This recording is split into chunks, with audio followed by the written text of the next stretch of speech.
Minutes. Thank you, Mr. Chairman, and thanks, General, for joining us again. I've said it before, and I'll say it again, of all the agency heads that I've had the privilege to sit in, you've been the one that's been the most forthcoming and straight talking, and I appreciate that. Thank you. I don't want to get redundant. I just want to get these things in a proper perspective, just kind of for my memory bank here. The Keck study suggested that an asteroid mission would cost $2.6 billion. And I understand NASA disagrees with that number.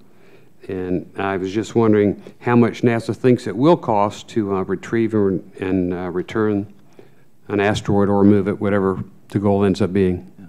Congressman Posey, I'll correct you and say we don't disagree with the Keck number. Oh. However, our mission, as we envision it, is different from what the Keck number on which it was based. Keck, very respected group of scientists who studied this, they did not have an SLS or an MPCV. They did not have a head start on solar electric propulsion.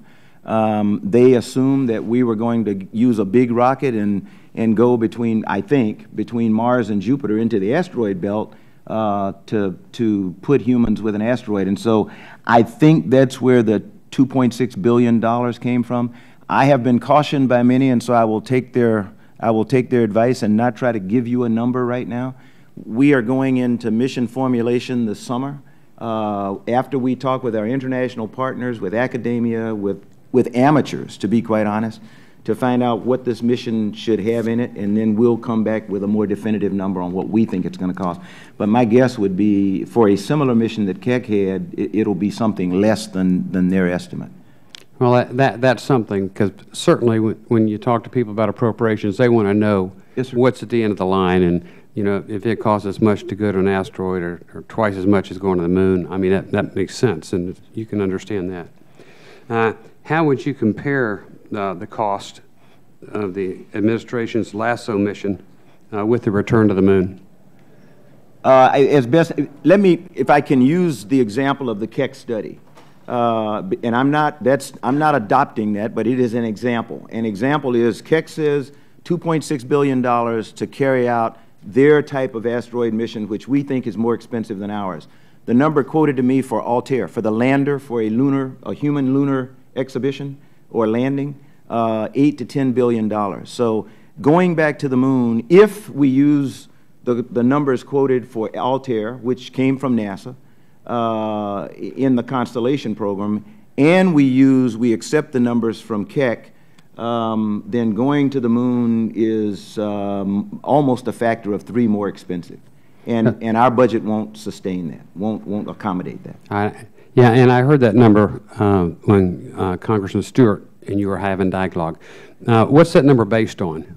The Keck number or the Altair number? The return to the moon number. Return to the moon. It is the number that I wasn't around, so I can't tell you, but I was quoted $8 to $10 billion for the lunar lander that was planned for the Constellation program. And one of the reasons that it never materialized was because NASA at the time did not have the funding. Yeah.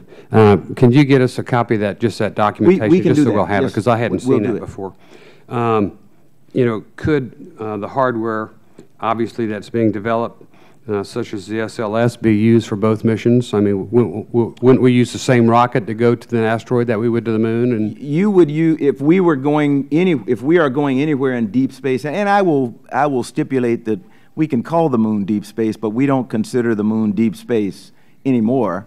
But you could use SLS to go to the moon. You will use SLS to go to an asteroid, to Mars, and the like. Okay. The next thing, of course, I was going to ask if there's anything salvageable from the $9 billion Constellation mission to nowhere. We are using Orion quite effectively. We have gotten its cost down, its weight down, and it's on schedule to fly in 2014. Okay. Because I think that might offset some costs if we've got some stuff in the ground. And to be fair, we flew Ares 1X. Which was a part of the Constellation program. That was the last thing we did in the Constellation program Ares 1X was the most heavily instrumented rocket to ever go in space. Okay. And the data that we collected from Ares 1X is now available to every rocket manufacturer in the country, plus any rocket manufacturer that is cleared to receive ITAR-related data, I think. Yeah. When Kennedy set the goal of going to the moon within a decade, he literally inspired a nation. You might have known a skeptic, but you know, as a teenager, it inspired me and my entire generation.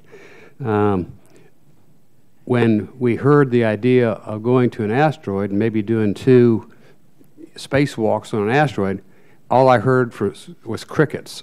Yeah. So what do you think the difference? What's the difference? Yeah.